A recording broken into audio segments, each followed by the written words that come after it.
Recording.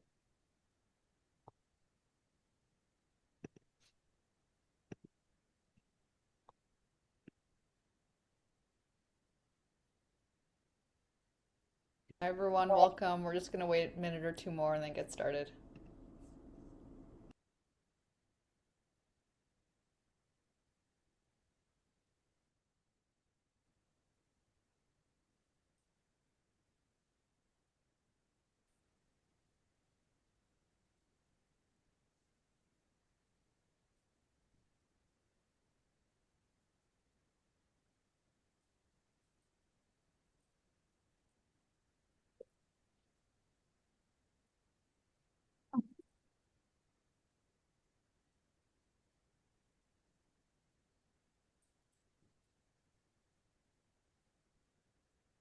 Hopefully, I can continue with my evening tea. Absolutely. Sounds very relaxing. Good plug for our upcoming booster session, Tuesday Exactly. in Well March. done. We'll share more at the You end. gave us you gave us the perfect assist. I didn't Perfect even notice it. segue. That's right. Keep sipping on. You're gonna plant the seed in everyone's mind. Exactly. Good. So I think we can get started. What do you guys think?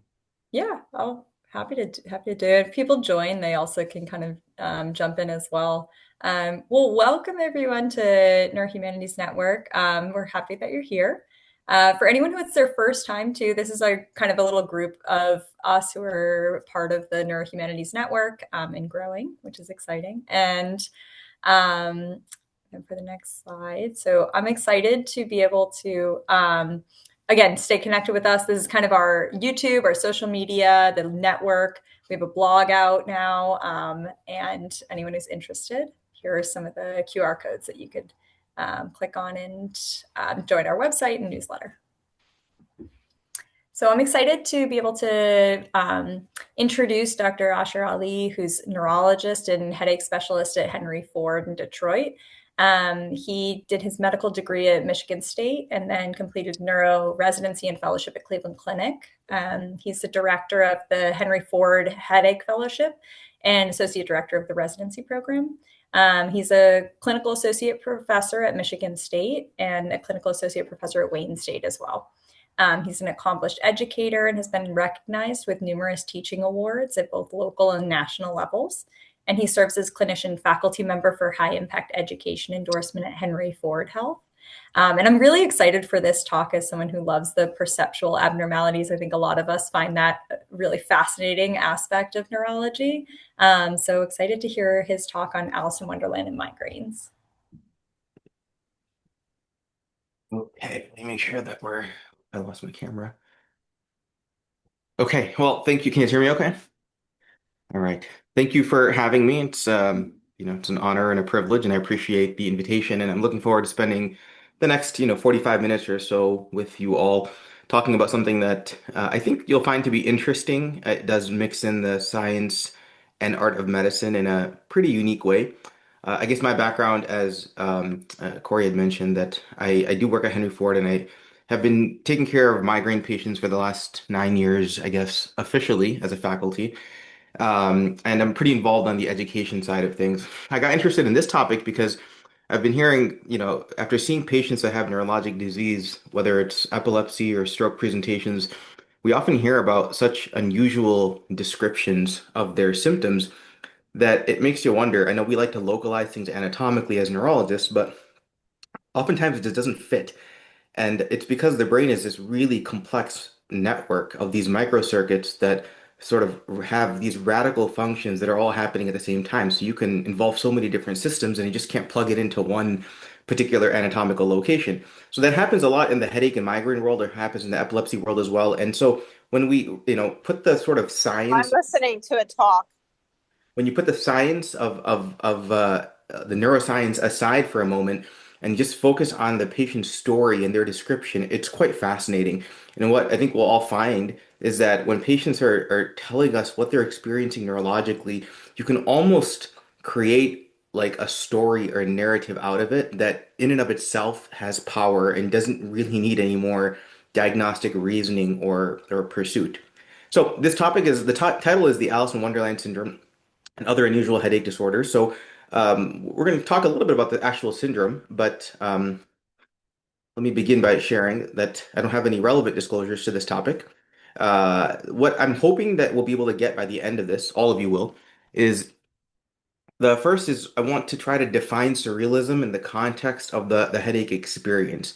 I'm not saying the headache diagnosis, I'm saying experience because I want all of us to think about the symptoms of neurologic disease as at this point, or at least in this discussion, an experience. Second is that I want to review the initial descriptions of the Alice in Wonderland syndrome. If you're familiar with it or not, it doesn't really matter. We're going to sort of start from scratch.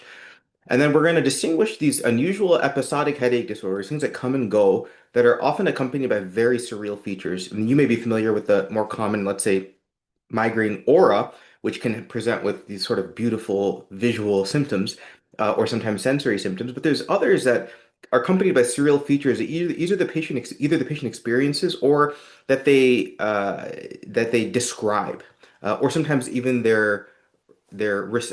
reciprocate behaviors that are very surreal. And then I think the ultimate objective, which is really what I want everyone to take home from this, is to, some of you may be clinicians, some of you are in training, some of you just have an interest in this topic, but we all interact with patients to some degree. And to begin to appreciate the patient's story and experience, and I think that carries a lot of weight, not only in the doctor-patient relationship, but even in just for the betterment of ourselves and for the people that we're around. So those are my objectives. Um, you're probably familiar with the International Classification of Headache Disorders. And so what the ICHT3 does is it is an international consortium. They come up with criteria, and they've been in development since the 80s, essentially. And there are some of these ICHT3 headache disorders per criteria that are some things that we often see and that are not uncommon, and that you and I could say is that these are pretty typical. Their presentation is typical. What patients are describing, it sounds like something that can happen. So a simple example is episodic tension type headache, which is a patient that occasionally get headaches that tend to be bilateral, tension-like, sometimes a little bit of pressure, maybe some involvement of the neck. It sounds like a very typical type of headache that I wouldn't be surprised by or think much more of. Another common headache that falls underneath the ICHD3 is what's called a cervicogenic headache, which is when you have headaches that arise from the neck, and they are because of the neck, not involving the neck, but they're because of the neck. So they're cervicogenic. The origin is the neck, and that's the cause. And yeah, so it makes sense. Somebody has, let's say, significant spine disease, and then it causes tightness of the muscles, and it produces head pain on that one side. It's a typical headache disorder that makes sense anatomically, makes sense clinically. And then even to an extent, if someone has a simple episodic migraine and they don't have any aura with it, so you're thinking about maybe a one-sided or a two-sided headache, throbbing in quality, some light sensitivity, maybe a little bit of nausea, and they get better in a few hours. These are these headaches, which all, I just described to you, they're all under the primary headache disorders of ICHC3. These are all what I would sort of term real headaches, meaning the way the patient describes them, the way they experience them, it fits with what we know about science and what we know about human experience in general. But then let me just introduce you to a few that may be, not so real. One example, again, per ICH3 is a hypnic headache. And so this is a very unique type of headache where it happens usually in patients above the age of 50. And the other name for this headache is the alarm clock headache. And what's meant by that is that patients wake up at the same time every single night with a significant headache. So sometimes it'll be 2 o'clock in the morning or 3 o'clock or 2:30, and they can look at their clock and say, and they're woken up at that exact time, and they have a very significant, sometimes disabling headache that can last for a few hours, forces them up out of bed. It's a very bizarre description. I mean, it's almost like there's like this alarm built into our brains that activates this headache at the exact same time every day. So it's a little unusual. It's not something typical. I wouldn't call it a real scenario. There's also something called a cold stimulus headache, which is also quite fascinating. I mean, this is official diagnostic criteria. These are patients that have these diagnoses. And this is a headache that's brought on by a cold stimulus that's either applied externally to the head or ingested or inhaled, and it produces a pounding headache. Something as simple as a stimulation with cold is able to produce a headache. It doesn't sound very typical. I would say it's not so real, if you will.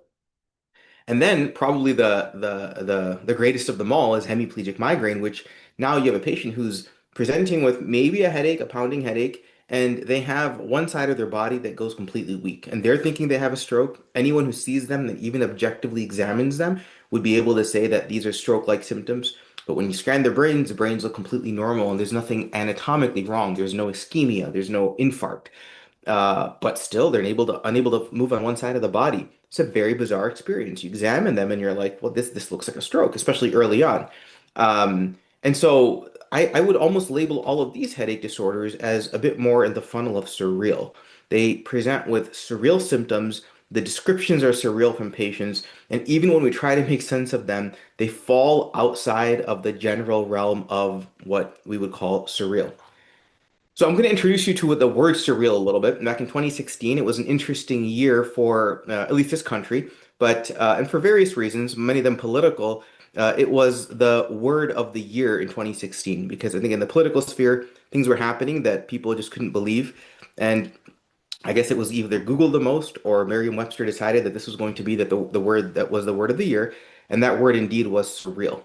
And so, what is surreal? Of course, it's a genre of art, but the literal definition that Webster notes is that it's marked by the intense, irrational reality of a dream, and this sort of led on to a surreal movement, which we're going to talk about in just a moment.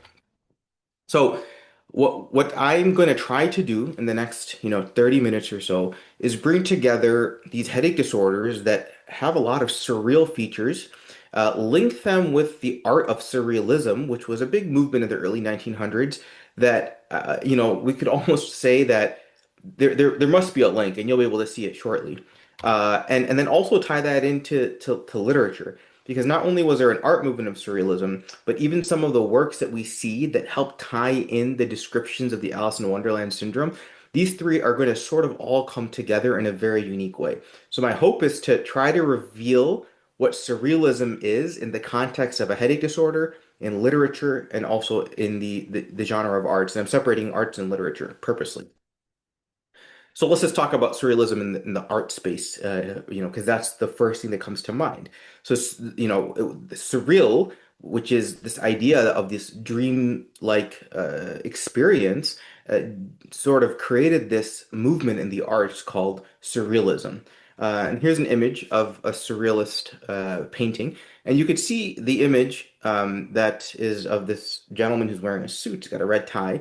Everything looks okay until you look near his face, and now you see this apple with some leaves attached to it. Look, it just picked off a tree, and it's like sitting right in front of him. So although everything looks kind of normal until you look at the face and you're like, why is that there? It doesn't make sense. It doesn't sound, that's something I would expect to see in reality. And you can almost picture that if he were to try to move right and left, that apple would sort of float with him and follow him along. At least that's how I see it. But this is from 1964. It's a really famous painting called The Son of Man. Just an example of what a surrealist might have generated. Another photo here, this is from Andre Breton, who's known to be really the founder of surrealism back in the early 1920s. And you can see this depiction here where you kind of think there's a person behind there. You see a little bit of hair kind of at the top in the shape of a head, maybe a nose. There may be this orange and black tie that's in the middle. There's an arm that seems to be coming around, but you see all these disconnected parts. It's not the cubist look that Picasso had, but if anything, this is something that you may experience in a dream. And so this is one of his famous paintings as well. So these are images of the surrealists and their works. And so where did this movement come from? The idea was that the movement stemmed from a society that was a very rational society. And the idea was that, we are used to rational thoughts. And if you look at the structure of, let's say, Europe, for instance, Paris in the early 1900s, it was a very formal society. You would, dress up a certain way when you went out in public. You were proper when you interacted with one another. If you had bizarre thoughts or things that came to mind or even ideas, generally that wouldn't be something that you'd display in public. It'd be something you'd kind of keep in your own home or even in your own mind. And so, that was the way that Europe was back in the early 1900s. But the problem was that structure led to what was World War One, and World War One was a very difficult time, especially for Europe. I think the reports are that there were about 40 million casualties that came from that war, and so the thought was that okay, if rational thoughts and a proper lifestyle eventually led to, right, in some way, shape, or form, a terrible war, well, then there's got to be some alternative. Uh, then that's what sort of, generated the Surrealist movement. So, one of the major faces of the movement is Andre Breton. He was a poet and a critic, and he even had a manifesto that he had written called the Surrealist Manifesto in 1924. It was essentially a response to the rational society of Europe, and that of France in particular, but Europe at large. And the thought was that, like, okay, so that he was part of the first phase. That second phase of the Surrealist movement, especially in the art genre, which was much less political later on, was with Salvador Dali. Now, so Andre Breton was looking at this and he's saying, look, rational thoughts, this formal structure, which was the norm, led to World War One, and that's a big problem, but we don't want that to happen again. So he initiated a different movement, which is that, well, all of us experience irrational thoughts. Why are we suppressing these thoughts? He was influenced by Freud, actually, and he endorses it, so was Dali. But these irrational thoughts and ideas that may come to our mind, let's challenge the norms of nature with this, which is to be informal and a bit unusual and be comfortable with exposing whatever it is that's on our mind at any given point in time. And maybe this informal way of going about life will actually result in no more war. Now, of course, there's a lot of discussion in a political space about this, but this was just to share with you where this idea came from, which is that we were just too rational as a people. So that was his idea, and that sort of led to what was called the Surrealist movement, and that resulted in Surrealism, and that's where that Surrealist manifesto that Andre Breton had written had come from. So the major faces of the movement I already mentioned, Andre Breton, who was from France, who's a poet and a critic, and he actually participated in World War One as a medic and was so affected by it that really generated this entire movement that he created, and he wrote that manifesto in the early 20s. The second phase of the movement, you may recognize, if not him, his mustache, that's Salvador Dali, who was much less political than Breton. In fact, he sort of broke off from the early surrealists, but he still felt that, irrational thoughts and the ability to just share whatever's on one's mind and put it on public display really is and again, he was very influenced by Freud as well. So he was the leader of the second phase of the surrealist movement. Um, and then, so this is just another image, right? This is a famous image of Salvador Dali, and it's a very fascinating depiction. It's called "The Swans Reflecting Elephants," and I don't know if you could. Can you? Let me see if I can pull my laser pointer. Can you see my laser pointer? You can. Okay. So it's a very interesting depiction. So you can see here that these swans are looking, sort of there's reflection out onto the water here. But these swans, when you look at the reflection themselves, it turns into actual elephants in this inverted form. You also have these clouds here that maybe take on a certain meaning.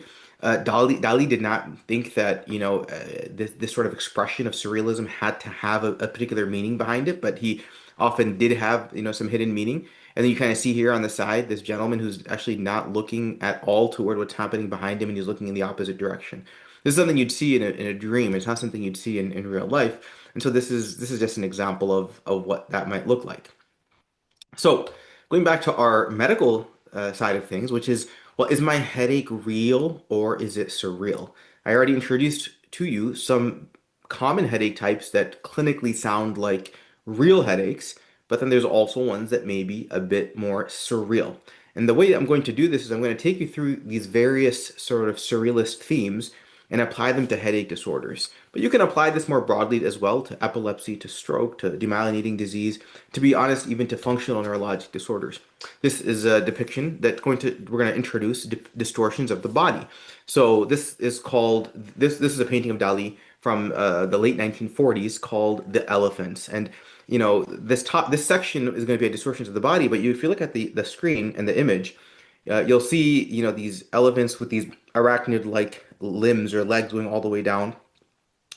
It's a very surreal image, right? They have these trunks, and it looks like sitting on top of them is this stone, with the one eye, and it's almost like they're having to carry this very heavy load on these very thin legs. But then if you look very carefully, you'll actually see a gap between the tomb or whatever it may be, that structure and the elephant. So it's actually not carrying any weight. It's a very unusual image. But you can see here that this depiction shows some significant distortions of the body, and that's going to help us transition into what's the Alice in Wonderland syndrome. So the Alice in Wonderland syndrome is coined after the famous book Alice's Adventures in Wonderland, which is a Lewis Carroll book from 1865. I'm sure you're familiar with it, and it's a very unusual book with a very bizarre plot that sort of just heads in all these different surrealist directions. Alice, she's a young girl. She, sees this rabbit who goes down a rabbit hole. She follows that rabbit hole down, follows that rabbit into that rabbit hole, and she enters into this fantasy world populated by all these peculiar anthropomorphic creatures.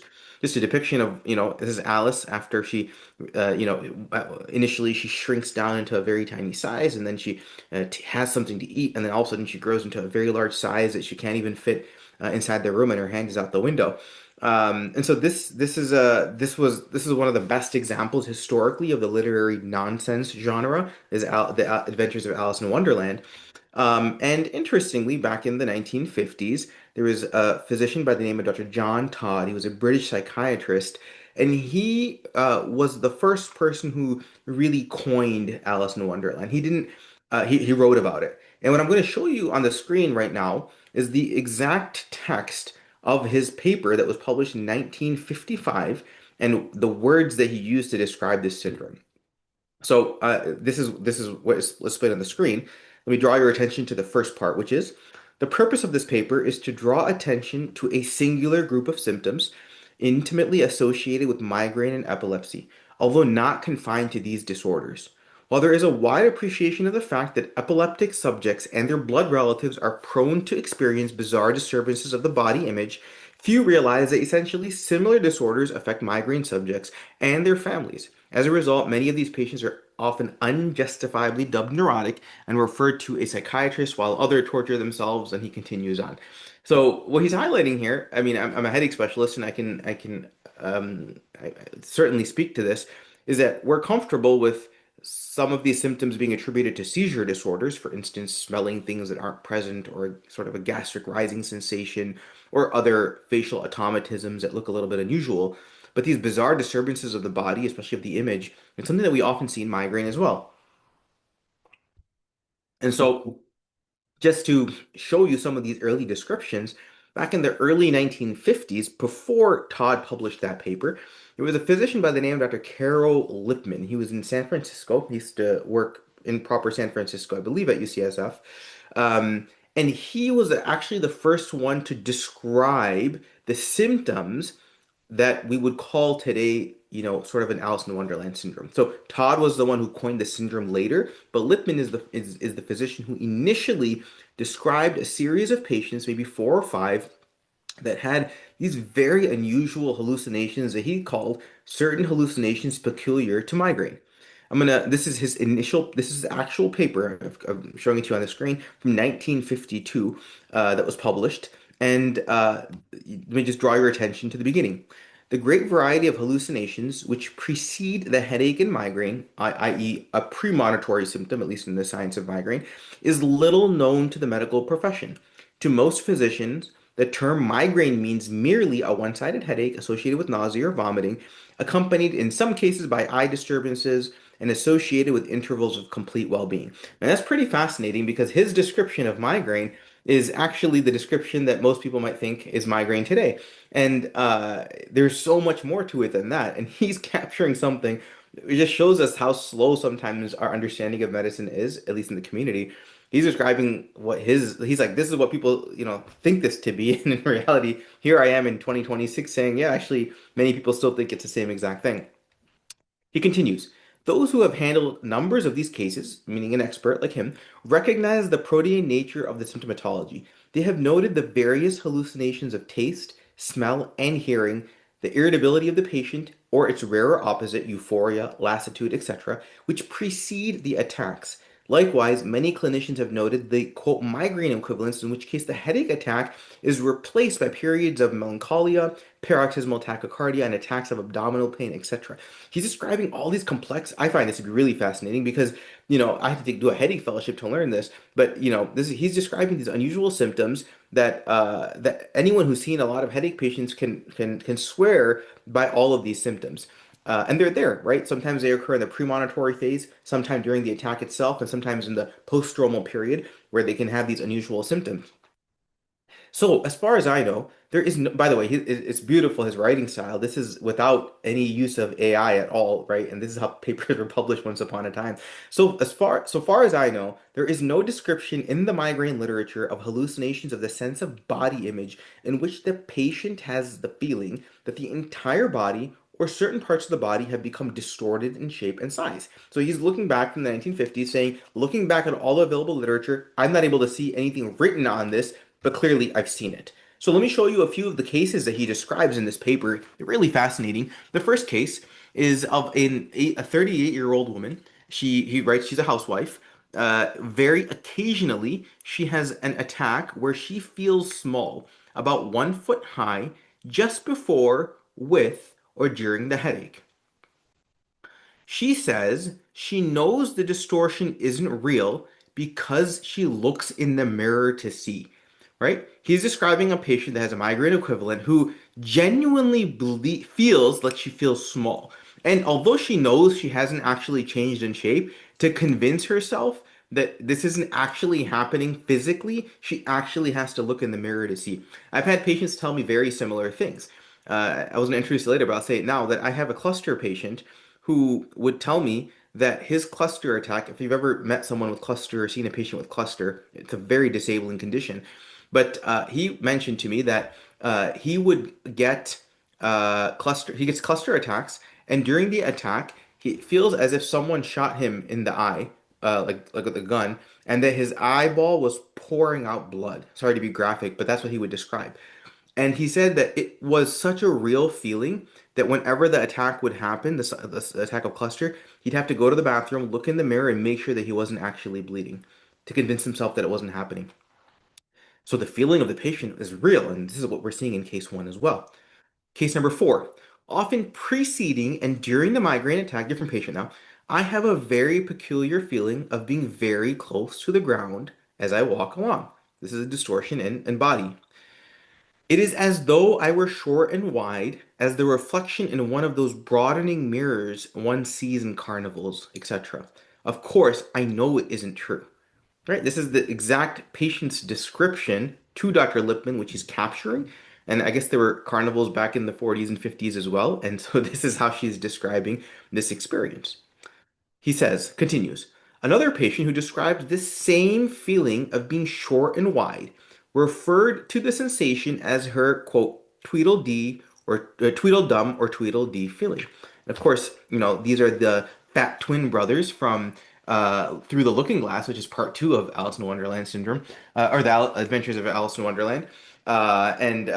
These guys have a little bit of they quote nursery rhymes and then they go at one another and they agree to have a battle, but then they decide not to have a battle. And so I think this picture here on the screen sort of demonstrates that.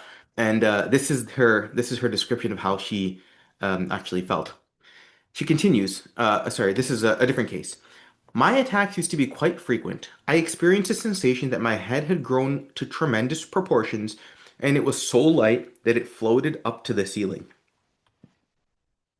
Although I was sure it was still attached to my neck, I used to try and hold it down with my hands, right? I mean, this is in the 50s. These patients were considered neurotic. 2026, sadly, many of us still consider these patients to be either making these symptoms up or to need some additional psychological treatment, but that's not the case. These are migraine syndromes that the patients are describing, and we just have to accept them for what they are.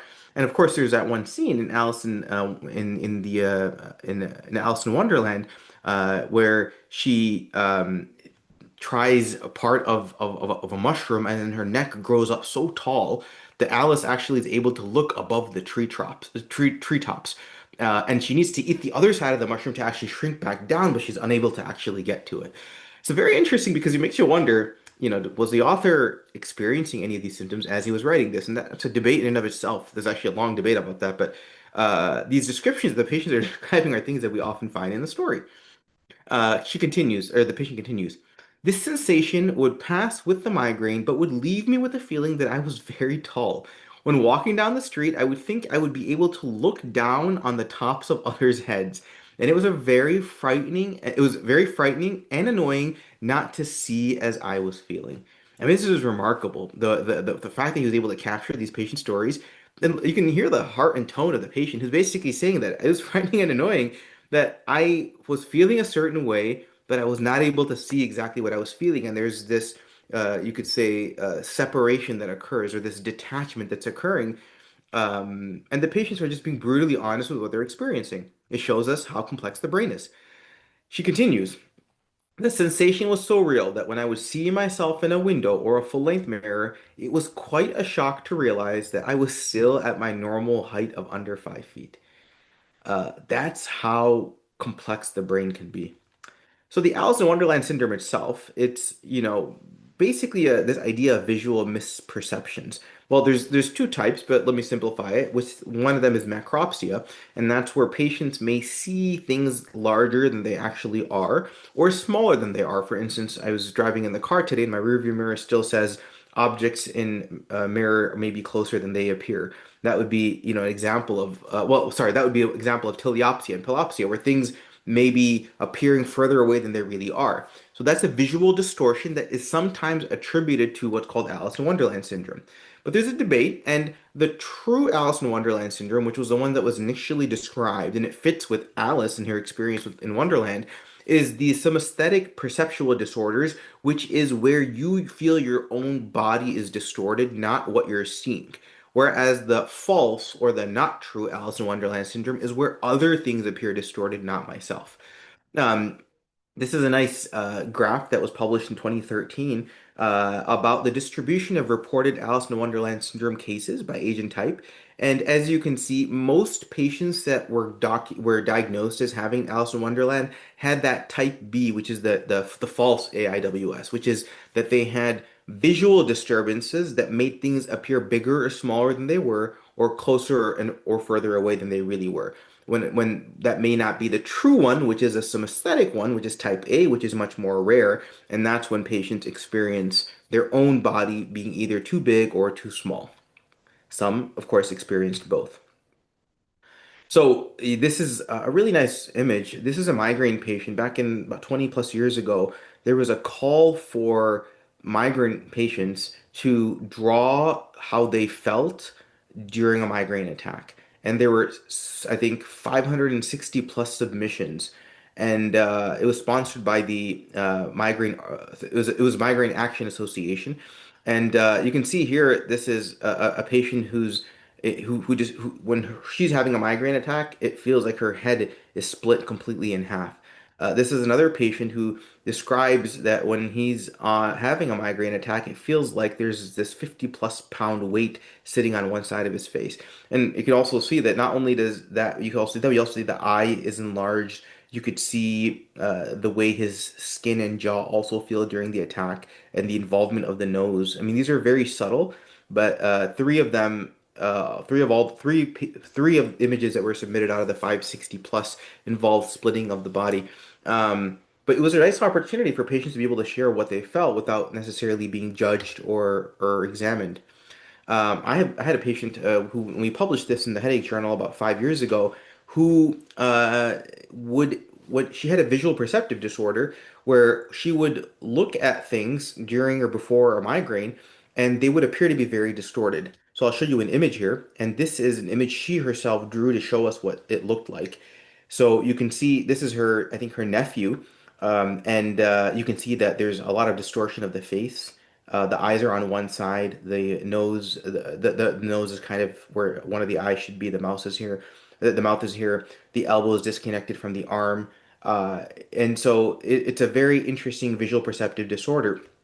And we might think that, oh, this is silly, but for her, it was actually quite disabling. She would mention that when she would sit in work meetings, like at a round table, and then this would start, it'd be really hard for her to be able to pay attention during the meeting because she'd look at her colleagues and almost would begin to laugh because their arm would be connected to their nose or their, mouth would be sort of on the side of the head, and she just couldn't control it, and she would almost want to laugh, and it was distracting for her. And if you look at this picture, this image, it looks very strikingly similar to something that Picasso might draw. So we actually, when we published this paper a few years ago, we coined it the Pablo Picasso syndrome in the Headache Journal. And she responded thankfully to migraine treatment. Um, I'm going to transition now into distortions of time and speed. So again, focusing on surreal experiences of patients.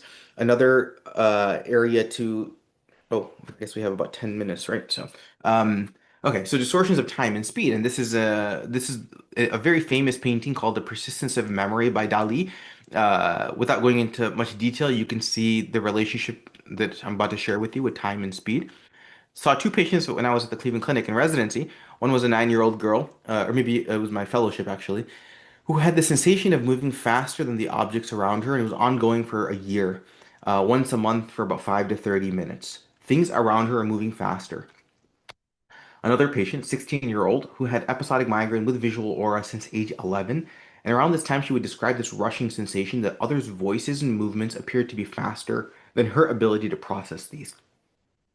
This description is very interesting because we also find this in the second book of Lewis Carroll, Through the Looking Glass. He says, or he writes, Alice could never make it out. All she remembers is that they were running hand in hand, and the queen went so fast that it was all she could do to keep up with her. And still, the queen kept crying, faster, faster, but Alice felt she could not go faster. Um, this was part of the Red Queen's race in the book, and it's very peculiar because Alice is trying to run as fast as she can, no matter how hard she tried, she couldn't because her perception was off. She continues, the most curious part of the thing was that the trees and the other things around them never changed their places at all. However fast they went, they never seemed to pass anything. Patients often will who describe this is a condition called the rushes. It was coined early in 1990. 9 patients who had recurrent episodes of perceived distortion of time. Sometimes they feel like when they were talking faster than they really were, or things around them were moving faster than they were, or they themselves were moving faster than the things around. So this was considered a migraine variant with hallucinations of time. We also see disorders of homeostasis. Now, Dali, who's actually depicted in that scuba diving suit, he had his own ways, and one day he walked into a scuba diving shop in London, and he said he needed a scuba diving suit. And so the owner of the store, or the employee there, said, what's your plan? How deep do you want to go? That depends on what, that'll help us decide what we should offer you. And he said that his goal was to dive into the depths of the human subconscious, and they all got a good laugh out of that, and I guess it was a nice picture moment as well. And it drew a lot of attention. This is a patient we had seen, and we actually published this case about 9 years ago now in the Headache Journal.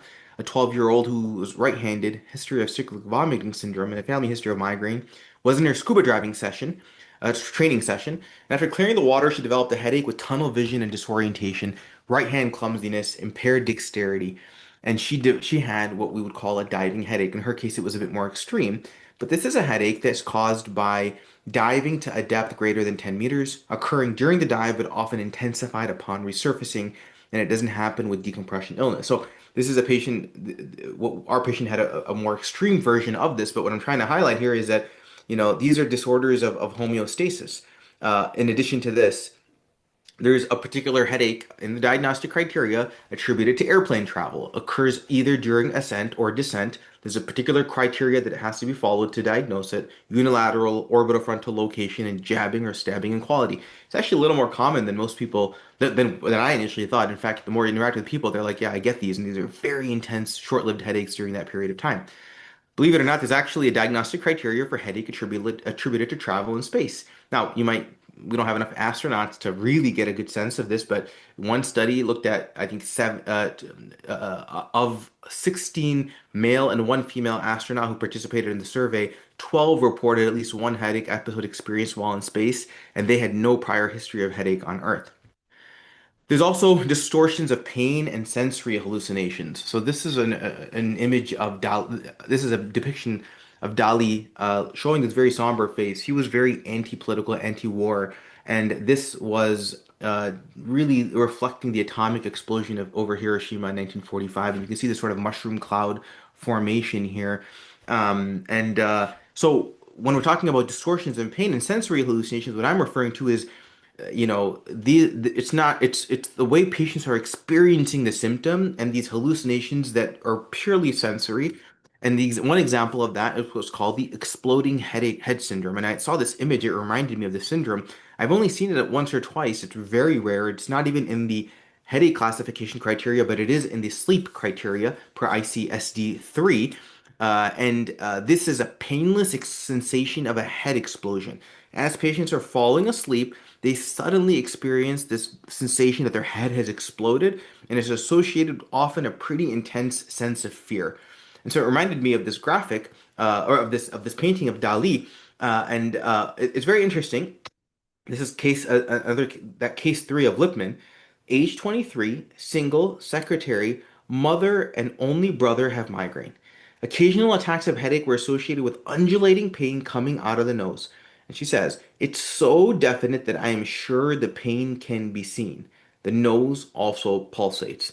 I can tell you, after having seen so many patients with headache, many of them really do think that that throbbing or pulsating sensation is because there is an abnormal blood vessel somewhere along their head or inside or on the outside. And they'll say there's something there. I think it's probably an aneurysm. I'm afraid it's going to rupture. And of course, we examine them and there's nothing there, but they swear by it. And some of them even have again, these are distortions of sensation, right? That's the section that we're covering. Patients who feel like their head is filled with water and it's moving around and there's extra fluid in there, although that's not actually the case. But we have to just take their word for their experience, even though the anatomy doesn't necessarily match up. So, what are some? I'm going to sort of transition toward my conclusion. What are some other surreal headache disorders? We talked about a few of them earlier. There's a couple I just want to mention that are they're relatively common, but they're still quite surreal. And these are three of them listed that I'm sharing with you on the screen. So, primary stabbing headache. It's a really interesting headache. It's formerly called the ice pick headache, where a patient literally feels like an ice pick is repeatedly jabbing them in the head. And sometimes it's not one, sometimes it's two ice picks, sometimes it's three or many, and they're all either simultaneously or asynchronously stabbing away at the head to the point where it feels like an ice pick and it's called an ice pick headache. That's very unusual. It's a very surreal experience. Another one is the nummular headache, which is one of the most fascinating ones, where patients feel, per the criteria as well, that there is a fixed in shape, size and shape, round or elliptical, sharply contoured area of the scalp that is in pain. Literally, it formerly was called the coin-shaped headache. You can imagine a coin like sitting, and that's how they would describe that something is right there. And we can scan them and test them inside and out, and there's no actual anatomical or pathologic correlate, but patients describe this, they experience it, and we offer them treatment, and they often do better.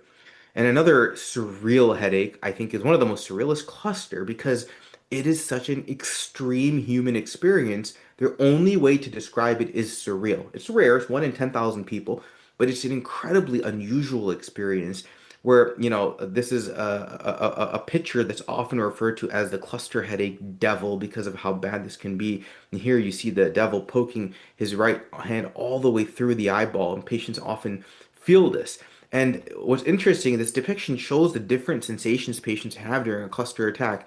Some describe, bullets being fired their way. I've had patients very, very carefully tell me, or very specifically mention that it feels like someone's taking a hammer and just hammering away. And also other very gruesome descriptions that they describe with their cluster attacks. Not only is it the pain they're describing that's surreal, but even sometimes their behavior is surreal because of their cluster. This is a patient of mine, which was 27. She has a history of episodic cluster, which was misdiagnosed as migraine for many years. And she becomes pregnant. Her first pregnancy, she does well during the pregnancy, doesn't have any cluster attacks. But she is now approaching her labor. And she said to me, after she delivered a healthy child, she said to me, Dr. Ali, I remember you told me that a cluster attack can be worse than child labor. Now, I'm not making this up. My wife has 4 children, and so I'm never going to be the one that's going to tell her that there's something worse than child labor because, I would probably get in trouble for that. But there's some science behind it. These are patients with cluster who have described their cluster pain and compare it to other types of pain. And you can see here that on a scale of 0 to 10, if pancreatitis and cholelithiasis are in the 6 to 7 range, labor pain is at a 7.2, and cluster headache attack was in the 9.7 range. By far the worst type of pain a human can experience, according to this study. Anyway, she told me that Dr. Ali, I remember you told me that a cluster attack can be worse than child labor. So she tells me this. So I chose not to have an epidural for my delivery and instead experience labor without it just to see if you were right. I My jaw dropped. I was like, this is the measure that you're going to go to test this hypothesis, but it's driven by a curiosity for a patient who has a type of headache that is uh, really just unbearable. So 5 days postpartum, she delivers a healthy baby. She has her cycle. It comes back. The cluster cycle starts. She hadn't had one the entire pregnancy. Has one afterward. And so now unfortunately, a cluster comes back. And so now she's reminded of what cluster is like. She went through the labor without, we published this, by the way, this story. It says in press, but it's actually been published in the Headache Journal, a couple of these cases. So a cycle starts. She experiences a cluster attack again. She comes and sees me in the office, and this is what she's telling me this entire story.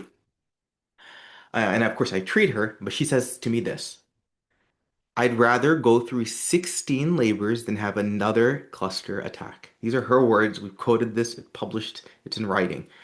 Um, that's how, so to me, it's not just that cluster as an experience is surreal, but it, in this case, almost drives such surreal behavior that no one else really could relate to unless they're in her shoes. Another type of unusual headache, I won't spend much time on this, is new daily persistent headache. This is a type of headache in the criteria with distinct, clearly remembered onset, with pain becoming continuous and unrelenting. These are patients who have no prior history of headache or barely any, who one day wake up and they suddenly start developing a headache and it never goes away. It's surreal. It's something that you would never wish upon anyone, nor would you think would ever be possible in the absence of head trauma or some illness. This, is a very interesting book that was written by an author who was diagnosed with new daily persistent headache. She one day in 2008 went to bed with a headache, and after that developed one, woke up, and never went away. She tried chocolate, it didn't help. Tried Vicodin, didn't help, and then she wrote a book on it. Another patient who, this is not my patient, but this is in the literature, 24-year-old who also wrote this book, had developed a headache after putting her left contact lens in. Typical, started developing a headache afterward. That headache lasted a decade after. So, what are the take-home points? That number one, the Alice in Wonderland syndrome is one of many migraine-associated perceptual disorders. There's many. That's one of them, and I want us to appreciate that. Whether the book drove the attention to these experiences, or if these experiences were actually what drove the writing of the text in the book, it's to be left to be known still. In headache, this is another take-home point. The science and art of medicine, figuratively speaking, truly blend together. Because the field of headache medicine, it's a subjective field. There aren't biomarkers. We have to take the word of the patient to come up with a clinical diagnosis. Almost all of the criteria are purely subjective based off of what the patients describe. So when they're describing these magnificent descriptions, and quite fascinating, we see it blend together in the most beautiful way. The third take-home point is to trust the patient's description, and not only trust it because it's theirs, but also be enamored by it. I think as physicians and providers, we're often so focused on trying to make a diagnosis. When we hear a story, we either want to acknowledge it, we either want to approve or disapprove of it, we either want to make sense of it, or tell the patient that this isn't something that's really happening to them. Rather than just listening and being enamored by their story, I think it carries its own meaning. We published that a paper a few years ago, and just to talk about this art of headache, and this is a summary. I just want to read it to the group. That migraineurs experience, and what they experience, remains a point of fascination where the science and art of medicine, figuratively speaking, truly blend together. It has served as an inspiration for migraine artists and will continue to, as I showed in the migraine art competition. The phenomena are unique to a patient and inaccessible to the outside world, its details unable to be confirmed or refuted by diagnostic testing. It is the patient's to keep, theirs to own. Its artistic expression can be a means of coping with the suffering, disability, and functional impairment often associated with migraine. Um, And just to close things, Lewis Carroll writes in Through the Looking Glass, well, in our country, said Alice, still panting a little, you generally get somewhere else if you run fast for a long time, as we've been doing. This is reminiscent of my residency, I feel. A slow sort of country, said the Queen. Now, here, you see it. It takes all the running you can do to keep in the same place. If you want to get somewhere else, you must run at least twice as fast. Um, for those that may have, a call coming up in a few days in the hospital, this is really what it feels like. And I'll leave you with Dali's quote when he says, in order to acquire a growing and lasting respect in society, it is a good thing, if you possess great talent, to give early in your youth a very hard kick to the right shin of the society that you love, and after that be a snob. So I want to thank you for your attention, and I hope you were able to take back something from this. It was it was fun preparing this, and I've given this presentation before, and every time I review it, I'm just so fascinated by what's available in the literature on this particular topic and just the experiences of patients, and hopefully all of us can take back something. So thank you for your time, and I'm happy to entertain any questions if there are any. Well, thank you, Dr. Ali. That was an incredible, incredible talk, really going from surrealism to characterizing these headache syndromes and then all the way back to the patient's experience in narrative medicine. I'm sure this has resonated with all of our audience. I will point out that we have experts in surrealism, we have neurologists, and we also have Priya Rama here, who's an artist, a migraine artist. So I am very happy to open the floor, and I'm want to see if there are any questions or comments from the audience.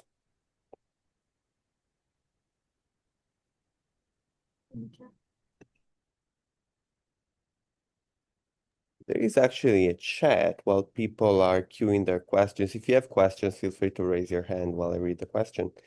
So Shalene McGrath, hopefully I'm not mispronouncing your name, said, I wonder what role gap junction neurons might play in Alice in Wonderland syndrome. Have there been any studies on it?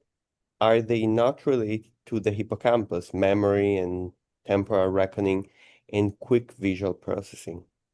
Yeah, that's a great question. I don't know the answer to that. I wish I did. There's very little in terms of most of the Alice in Wonderland syndrome historically, I mean at least from the last, let's say 40, 50 years, after the initial presentation, were described in patients that had an epileptic phenomena and syndrome, more so than migraine. But although we've come to know of it now as presenting, it can be a presentation of stroke, of migraine, of epilepsy as well.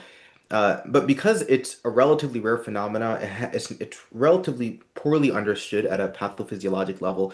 So I can't speak on its relation to the hippocampus and temporal reckoning, as you're mentioning, and even visual processing. But I will defer to someone who might know more than me about that in particular. So actually from a epilepsy standpoint, hi, I'm Mattia's wife. I'm a epilepsy fellow. The Alice in Wonderland syndrome is usually um at least I can't talk about the pathophysiology, but semiologically it's a parietal lobe dysfunction along with sort of a temporal component as well. Because your temporal lobe will give you fully formed visual hallucinations and have sort of like that posterior pathway from the in conjunction with the like temporal parietal junction will give you these sort of macropsia type deals. And so we really house it in the posterior temporal lobe seizures that can have these kind of hallucinations. And in recording these patients, actually, the whole theory about headaches and migraine phenomena being cortical spreading depression, we use something called DC amplifiers specifically to look at infraslow oscillations. So not like oscillations on the um, scale that we know as like alpha, beta, delta, theta waves, but even slower than that. That is more in the time scale of what you see, 15 to 20 minutes of that spread across the different areas, and how patients will say, oh, I feel start with my mouth feeling like huge, and then it moves to my hand, and then my hand's as big as my head, that kind of stuff. Yeah. Free neurophysiology consult. All right. So Priya Rama was saying, I might have missed this, but what what is it about migraine processes that cause the distortions? Is it the body's warning mechanism to stop and slow down? I think that cortical plane depression might have something to do with it, as Izzy was saying. But what do you think, Dr. Ali? Yeah, I mean, CSD is most certainly the cause and linked with migraine aura, whether that's visual aura or sensory aura. To classify the distortions of space or time or even personal oneself as aura is debated. So it's not something that we can definitively associate with CSD as compared to, let's say, visual or sensory symptoms that we know with this progression definitely are CSD related. So cortical spreading depolarization or depression. So what about it? There seems to be overlap between it and aura for sure. So there may be CSD, we just can't say for sure. And a lot of the treatments that do target migraine aura seem to also be pretty effective in patients that have, sort of uncontrolled or let's say very frequent uh, distortions of the body. In terms of the body's warning mechanism, not necessarily. I mean, that's the question of, in general, are migraine symptoms an indication that one needs to slow down, whether it's their premonitory symptom or their aura? Not necessarily. It's something that's triggered and it continues and it's going to stop when it stops. And you almost have to just wait through that phase. And I guess if it's not too bothersome, just observe and let it pass. Right. And then Galina was saying, I was interested in the study showing perception reports by age. Do we know why they're more frequent in childhood? And then she was sharing about a patient of hers who had at least in one in childhood and then grew out of it. Yeah, so that study was a pediatric study, but in general, it's more common in the pediatric population than in the adult population. That's number one. Number two is that many patients do often grow out of it, and so why it happens more in children than it does in adults, and why they grow out of it, even the so to speak rushes, and actually many of the unusual migraine descriptions do come from pediatric populations, like the rushes as well, and they don't necessarily continue into adulthood. Is it the brain's ability to process what is being experienced by, for instance, a child, or is it that as the brain is developing with age, the evolution is natural and it's going to discontinue?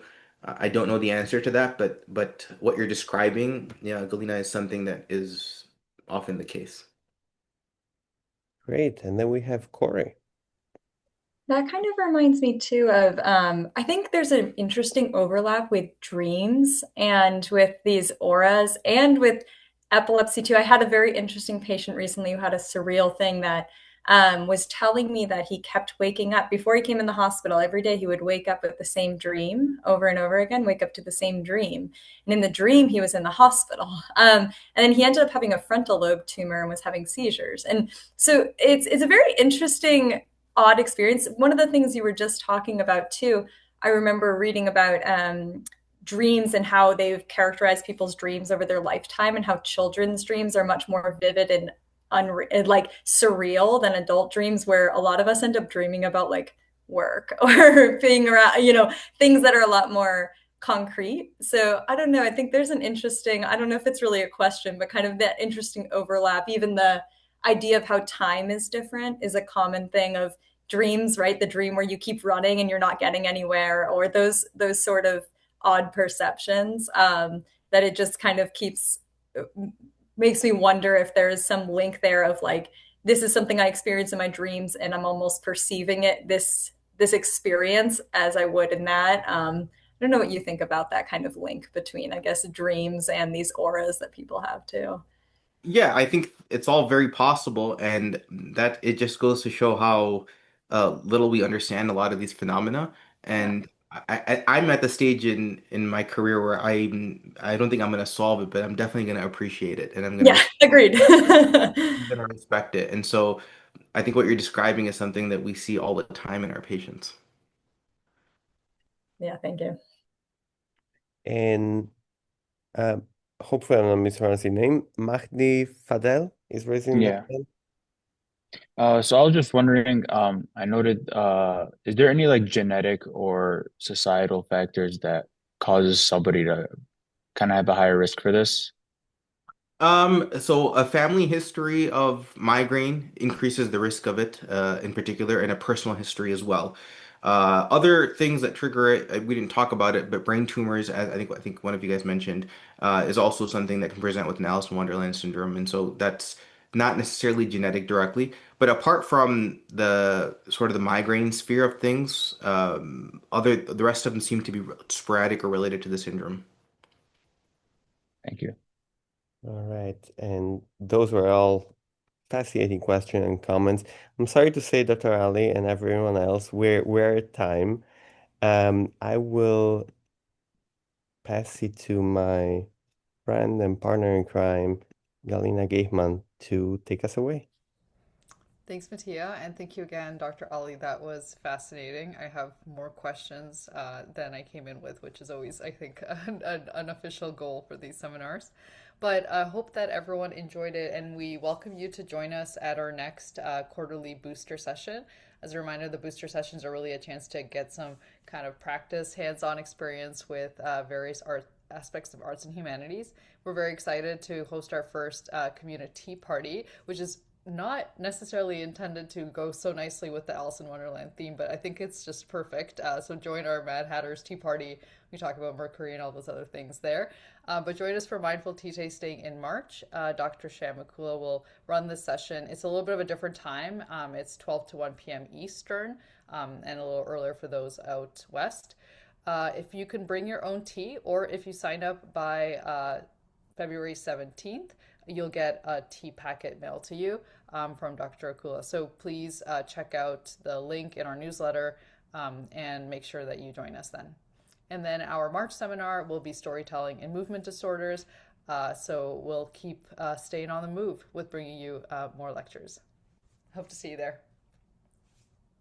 Have a nice evening, everyone. Thanks, Thank you. Dr. Ali. Thank you very much. Yep.